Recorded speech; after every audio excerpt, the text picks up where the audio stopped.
Have you ever felt like the world just doesn't see you? Like you've been working, trying, dreaming, quietly, persistently, and still, no one seems to notice? You wonder if you're wasting your time. You wonder if maybe, just maybe, you're not meant to make it. This is the story of a man who felt exactly that. A man who painted in silence, suffered in silence, but left behind a masterpiece that would echo through centuries. His name was Jean-François Millet. Millet was not born famous. He wasn't even born into comfort. He grew up in Normandy, France, the son of farmers. From an early age, his hands knew more about soil and sickles than brushes and canvas. But deep down, there was something else, a love for art. For beauty. For truth. He gave up painting to help his family survive. And only when he was 23 did he dare to move to Paris to chase his passion. It wasn't easy. He traded sketches for meals. He slept on borrowed beds. He painted things he didn't love, cheap nudes, commissioned work, just to make it through the day. At 35, he moved back to the countryside in Barbizon with his wife and 9 children, thinking perhaps the peace of rural life would help. But life didn't become easier. His art wasn't appreciated. Critics called his work dull, unrefined. He struggled to feed his family. Some nights, he didn't eat so his children could. And so, he painted in silence. He painted while the world mocked or ignored him.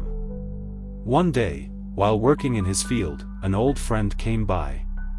"Why don't you show your paintings to people?" the friend asked.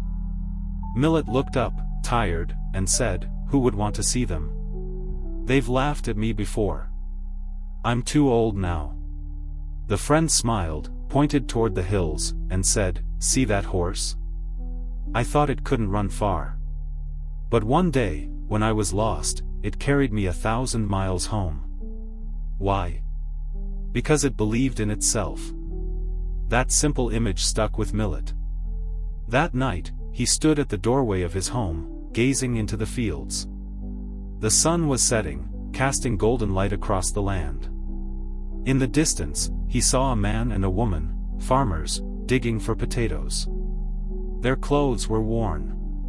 Their bodies tired. Yet there was dignity in their motion. Kindness in their rhythm. They paused as the church bell rang. Heads bowed. Hands still. The day was ending. Millet felt something stir. Something old and forgotten. He picked up his brush. And he painted. The painting would later be called The Angelus. 2 humble people paused in prayer, surrounded by nothing but the earth and sky. It was simple. But in that simplicity, the world found something sacred. Years later, this very painting was showcased at the 1867 World Fair in Paris. For the first time, people saw what Millet saw, the quiet beauty of ordinary lives. His other works, The Gleaners, The Sower, followed. Paintings that honored labor, struggle, and unseen love. Millet had been ignored for decades. But the moment he stopped painting for approval, and started painting from truth, the world began to listen. So what does this mean for you? You might be the artist no one understands.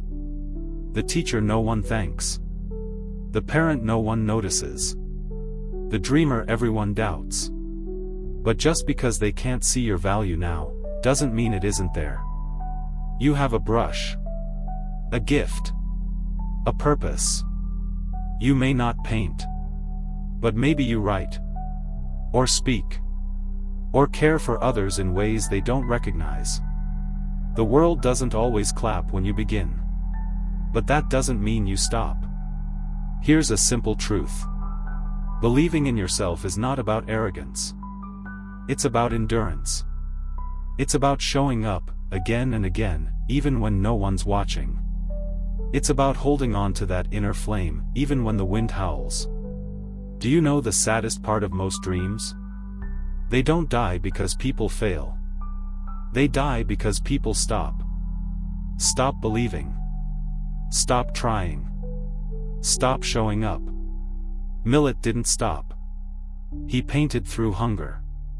He painted through shame. He painted even when he doubted himself. And today, his works hang in museums across the world. Not because he chased success, but because he honored his truth. So if you're listening to this, and you're tired, discouraged, ready to give up, remember the horse. The one they thought couldn't go far. The one who believed it could. The one who ran 1,000 miles. That horse is you. I don't know if anyone will ever watch this video, but I'll keep making them, because I need these words just as much as you might. If this story touched your heart, please share it. And if you'd like to support this quiet journey, hit subscribe. It gives me the strength to keep going, for both of us.